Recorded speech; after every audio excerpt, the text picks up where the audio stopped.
What's up guys, in this video we'll be comparing 3 high-level, high-quality rackets produced by Head relative to their Pro line of models, being the Head Gravity Pro, the Speed Pro 2022 and the Radical Pro G360 Plus. It may or may not be a surprise that the Head Gravity Pro has been my main racket of choice since its release in 2019. Just an overall unbeatable frame for my playstyle. This radical footage I've been holding on to for over 7 to 8 months, and at the time I was in the middle of our lockdowns, playing through injury, so the hitting footage is pretty poor in my opinion. But aside from that, if you do enjoy the content, do me a favor and like the video. It helps with building the channel, increasing exposure to help me towards making new content. Subscribe to my channel for more reviews. If you want to support my channel in any other way, you can go to buymeacoffee/actennis. And finally, I have an Instagram page. Check me out there to keep up to date with me for what I'm doing between videos. The link is in the description. I also want to give a quick shout out to a couple of tennis content creators who are true racket and gear enthusiasts that have a long history of experience and knowledge, a passion for it, and don't do the videos just for views. The first channel is Tennis Family. His videos are in Mandarin but subtitled in English, and I find that I agree with a lot of his opinions on many of the rackets we test that are the same. The other is Beckett from Tencom Media, someone who is extremely knowledgeable and has excellent information with his own unique approach to the way he makes videos. I will link both channels below. If you're interested, go check them out. Let's move on to the specs. The Radical Pro is a 98 square inch racket compared to the Gravity and the Speed, which are 100 square inches. The Radical boasts a tight 16-19 pattern, whilst the Gravity and Speed have a slightly open 18-20. The Radical and Gravity are about 315 grams unstrung, and the Speed is supposed to be around 310 grams unstrung. The strung weight would additionally be about 18 grams or so, depending on the string gauge that you use. The Radical and Gravity have a fairly thin beam width, where the Speed I would consider it to be a mid-range hybrid, something that's not too thick or not too thin. They all are listed at around 6 points headlight each, and the Radical has an average swing weight of about 330, likewise the Gravity around 332, and the Speed is a bit lower at 326. The Radical is the stiffest racket at 65 RA rating, and the Speed and Gravity are listed the same at 62 RA. For string setups and modifications, pause the overlay to take a look at what I experimented with. The ones I highlighted in green are the ones that suited my game style the best, which is a whippy forehand, one-hand backhand, aggressive baseliner that relies on a big serve and a big forehand to set up and finish most of my points.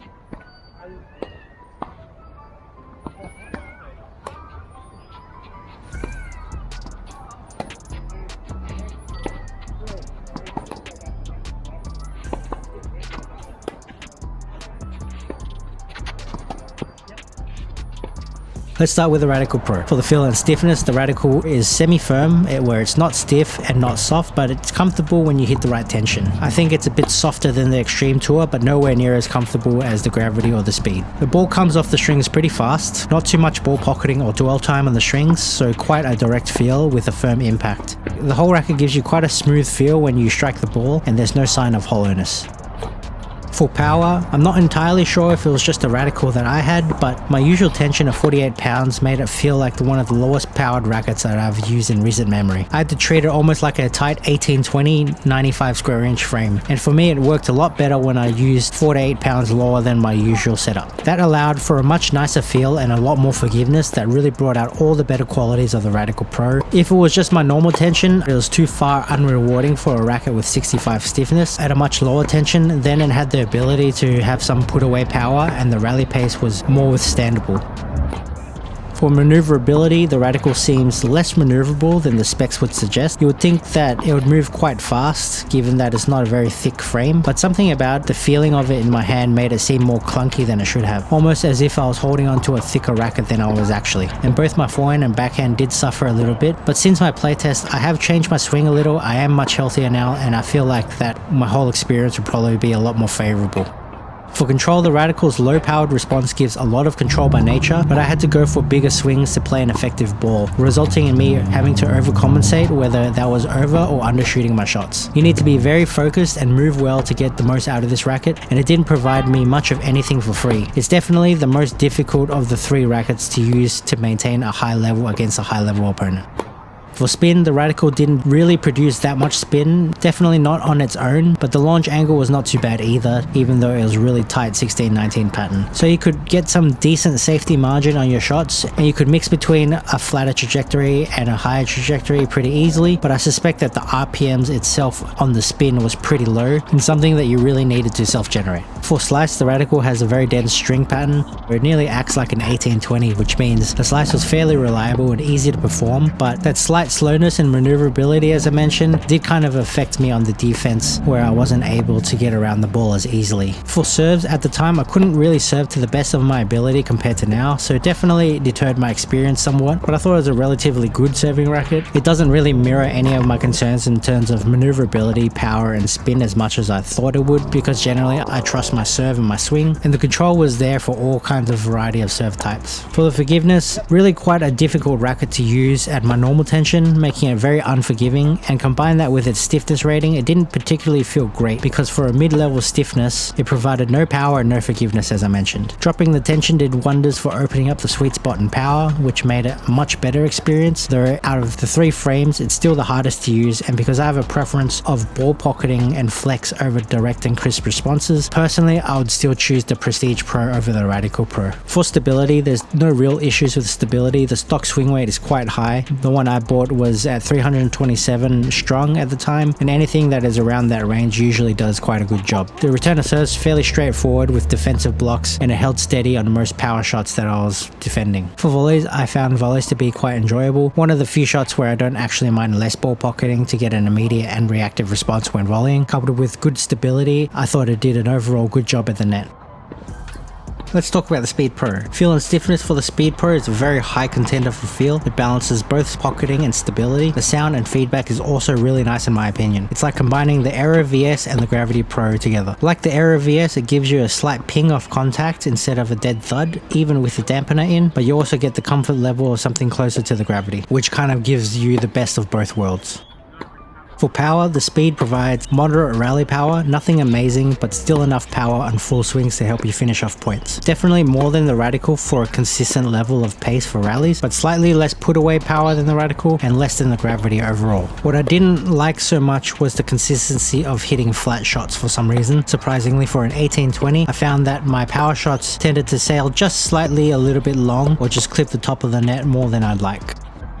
For control, it has a good amount of control. It's not as pinpoint accurate as the Radical or Gravity for going for the line, but it's incredibly consistent and has a reliable performance off the string bed. Directional control was as good as any. Angles, depth and touch flowed easily, and the most important factor is that it works equally as well on offense and defense. Whilst the Radical was better for line drives, I didn't feel like it was reliable overall, so I give the edge to the Speed for overall control rating because it's more versatile.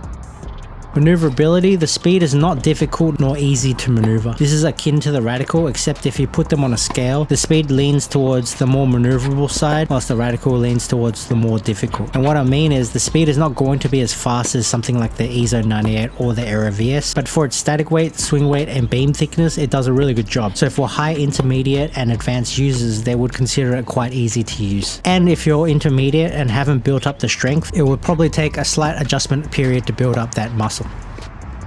For me, this actually may be one of the best 100 square inch rackets that I've ever used on a one-hand backhand. Whilst my forehand typically works on any frame and is automatic, the backhand seemed to flow more naturally than my forehand, which is extremely rare for me. And in addition, adding a leather grip to make it even more headlight made it even easier. And usually for me, that's not the case, where extra static weight deters my swing speed and maneuverability. For spin, the spin levels are moderate. I'd say it's enough to get by for a modern day game. I think it's best to use a thin or sharp string to maximize your spin potential.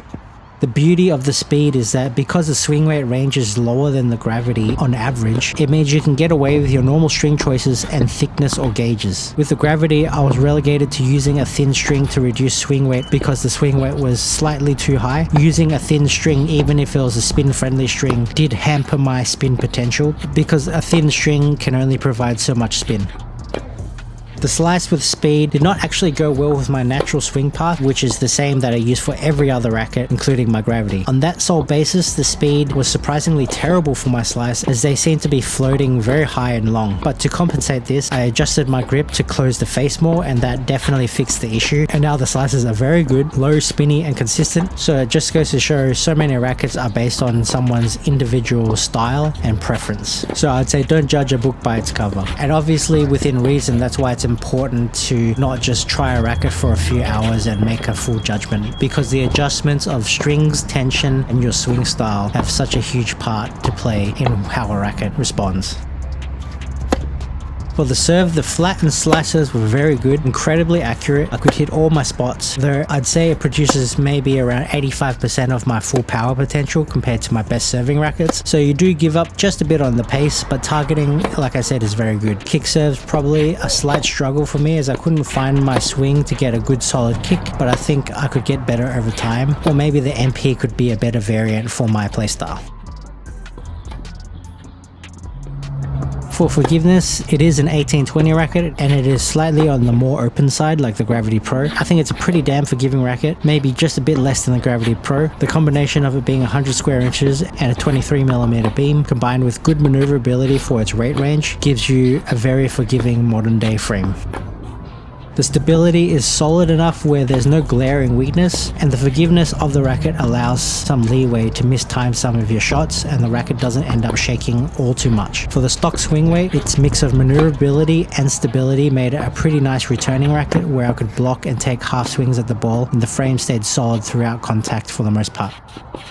Finally, for volleys, maybe not as stable as the Gravity at the net, but more than enough if you're a good volleyer. Definitely faster to move than the Radical and the Gravity, and again, touch and feel was very nice on the racket. That allowed me to perform plenty of touch and drop volleys and doubles, and speedy enough for all the reflex volleys as well. Finally, for the Gravity Pro, for feel and stiffness, the Gravity Pro provides a very comfortable response. Its combination of a thin beam, high swing weight, and forgiveness helps the frame hold solid on impact whilst providing a lot of ball pocketing, flex, stability, and plow all in one. And the combination of these variables have been unmatched from any retail racket I've ever played with, and the only close competitors I would say are the Blade Pro and the Pro Tour. For power, make no mistake about it, the Gravity Pro is a powerful racket. The large sweet spot, plow through, and flattening ability is far superior to both the Radical and the Speed Pro. Unlike the Speed, I'm able to reel off multiple high power shots in a row and still maintain relative control without assailing or dying like the Speed. Trying both the Speed and the Gravity at the same swing weight, even though the Speed is 3mm thicker and easier to swing, I can still get more power from the Gravity. The Gravity produces both a heavier and more penetrating ball, provided you can utilize it to its optimal capacity. If you feel as though the Gravity lacks power, then I think that the Speed would be a better choice for you, likely because it suits your swing style better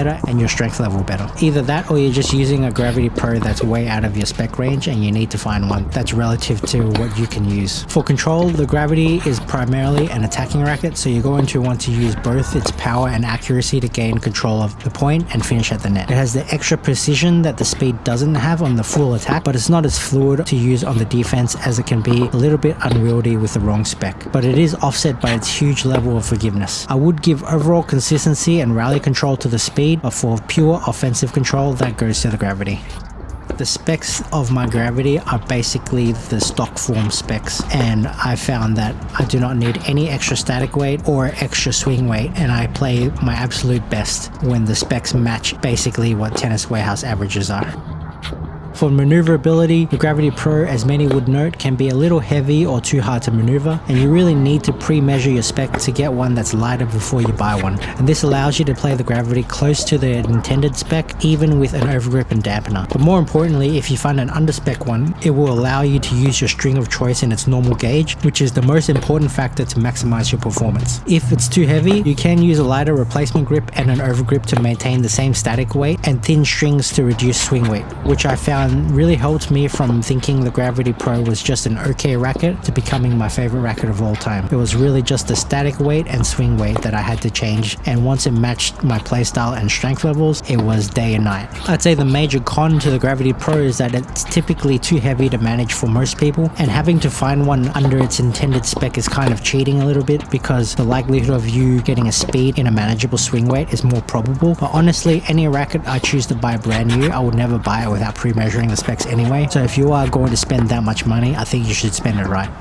Spin potential is dependent on the strings that you can fit into the frame and your swing path. I typically use my old favorite string, which was Solinco 2 by 1.15mm in the Gravity for the longest time. And the problem by opting for a thin string is that you are likely compromising instead of optimizing if you don't typically use thinner strings. Like for myself, I only use thin strings in my Gravity Pro, and that was because the swing weight was just too high for me. Whilst thin strings can really be nice, the max spin potential I feel will kind of have like a ceiling. Thin strings open up the string bed and increase the launch angle, and in some cases does provide more spin than your normal strings.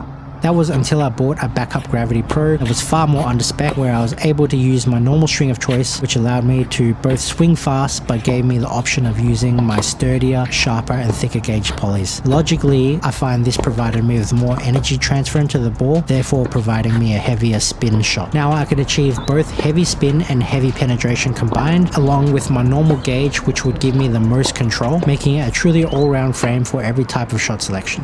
For slice, as I mentioned, the speed didn't bode well with my normal swing path like it did with the Gravity. And the Gravity is an excellent slicing racket where it's extremely versatile, where I can casually cut into the ball and get it to stay nice and low, or if I really lay into it, I can get it to knife into the court with the additional side spin to make it really annoying. It's both really consistent and easy to perform, and with a thin beam, it just goes through the air with the frame on edge so easily, and you can really use the slice as an offensive and defensive weapon, aka Ashbadi.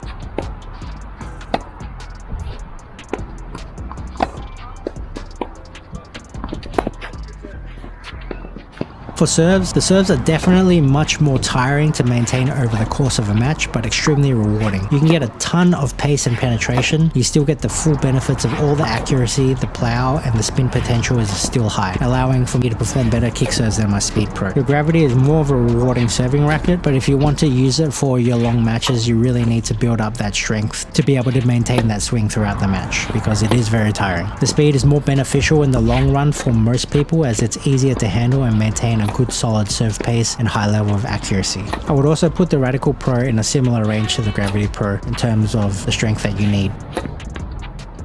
For forgiveness, all models of the Gravity is probably the most forgiving range of rackets on the market, though I'll preface that by saying the teardrop shape does not suit everyone, but if it does, you'll find that the entire racket is super forgiving. The difference with the Speed's forgiveness is that the Gravity will be able to retain almost all of its power and spin on off-center shots and mishits, which makes it extremely deadly on the run because of how effective a counterpunch or defensive shot can be when you're down and out.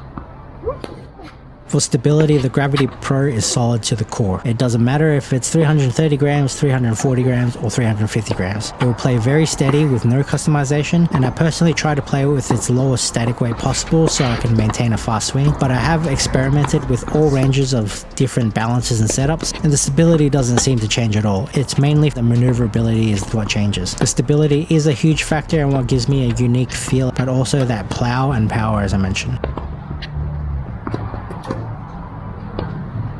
For volleys, many of its positive qualities transfer over to the net game with touch, feel, stability and forgiveness, all providing great characteristics to nice volleys. The slight knock is probably the maneuverability, which will deter you a little bit more in a doubles match if you need to move the racket for fast reflex volleys, but in a singles match I don't think you'll run into those shots as often and it's not really as much of an issue. So who's this racket for? For the feel, you're really grasping at straws when you're debating on which racket feels better. They all have their own unique properties that I would consider high quality, and it would really come down to personal preference. There is no real winner, so my rating comparisons between the three will be merely preferential than anything else. The Radical Pro is a player's frame that benefits high, intermediate to advanced players who want to attack with precision and rely on pure self-generated power. You need better footwork and positioning because of the lower level of forgiveness, and it doesn't do anything special but does everything right. Every facet of this racket is enhanced by the user. It's also for someone who prefers less dwell time in terms of feel. Someone who wants a control racket that has a firmer response without the added power benefits. If you find it too difficult to use but you seem to like some of the qualities of it, I would drop the tension as I suggested around 4 to 8 pounds from your usual tension setting. The Speed is an all-round racket that is both equally good on offense and defense. The Speed Pro would suit anyone from a mid-level intermediate to advanced skill level. It's what I consider to be one of today's modern day player rackets. It gives you a mix of every characteristic on the board like the Radical, except it does so whilst also providing you with a bit of added benefits to enhance your game, such as more forgiveness, more spin, more power, all whilst maintaining high levels of control and a high quality of feel and response from the racket. It doesn't overdo anything, but it just gives you enough where you're not having to overexert yourself for every shot. If you're someone who loves pro stock rackets or are very interested in them but never tried them, they are generally twice the price and much less accessible, and Head's latest renditions of layups and compositions of the materials seem to be bridging that gap between the pro stocks and the retail rackets.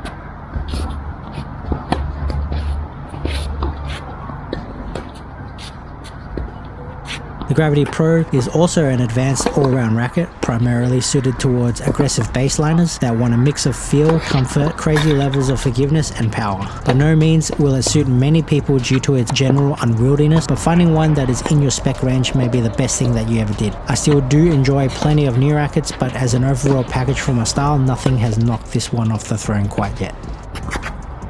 Maybe it'll be interesting to see how the 98 square inch Gravity stacks up to the 100 if it's done right. And who knows, maybe that's what will be worth the switch for me. But the Speed Pro definitely has impressed me, given that I've skipped the last generation because of the small changes that it's made. But I think like the EZO 98, what they've done to the current version is probably incrementally perfect what they needed to, and so it was worth for me to skip the last model. At first I wasn't really interested in buying the Speed, but after buying the Pro, I think that it has actually piqued my interest to try out the MP to see if it's just as good.